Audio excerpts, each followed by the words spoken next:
Why would you want to read tarot reversals? There's a lot of, or rather, I've seen a lot of debate in the tarot world about reading reversals or not, and people can get really opinionated on it. I have no opinion, as far as I just figured do what works for you, because I think that's literally what reading tarot is it's a personal practice and you can do it however you want to. I read reversals. I love reversals. For me, they add a dynamic to the deck that I just wouldn't get any other way. And that's a personal experience. You do you. So for me, the reversals add a layer of depth. Plus, I'm just very literal. So I feel like I just couldn't pick up stuff if it wasn't just reversed. It's my deck just is like, hey, and then I'm like, oh, what you mean by that is the reverse of this. Okay, thank you. And so that's my philosophy on reading reversals.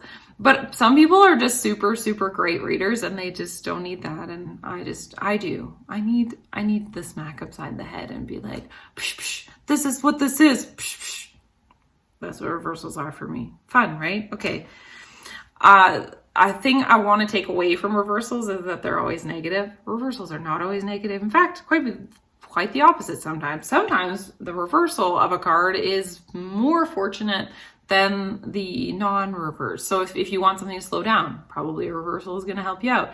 I see a lot of cards in healing phases will show up reverse. And again, that's just me and how I read. You might read differently. I think the biggest thing behind reading reversals or not is just making that conscious decision if that's something you're going to do.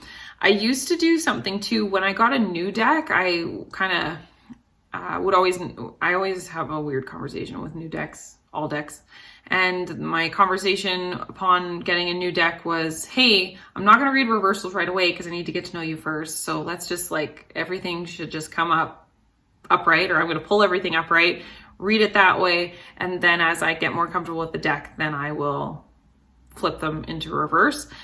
So I will do that with decks that I struggle with or I'm challenged by in reading, or maybe they're a little less standard because there's so many Rider-Waite-Smith clones. So maybe it's not a Rider-Waite-Smith clone, it's totally different. Well, then I'm probably going to keep it upright just so that I can digest the deck a little bit more easily. But I just advocate for reversals. I think it's fun. I think it shows, especially when you get into court cards, I think it shows that much more depth to the person. I'm a person who reads court cards as individuals, as human beings, and it can show me someone who's stressed out or in distress or upset or maybe not a very nice person, depending on the circumstances. So yeah, I like reversals. Do you like reversals? Do you read reversals? Where do you stand on the debate? Yeah, like this video if you don't mind. That would be so cool. If you wanted to subscribe, that would also be awesome. And if you want to check out my Patreon, that would be really cool too. And I would really appreciate that. So yeah, peace. I'll talk to you later.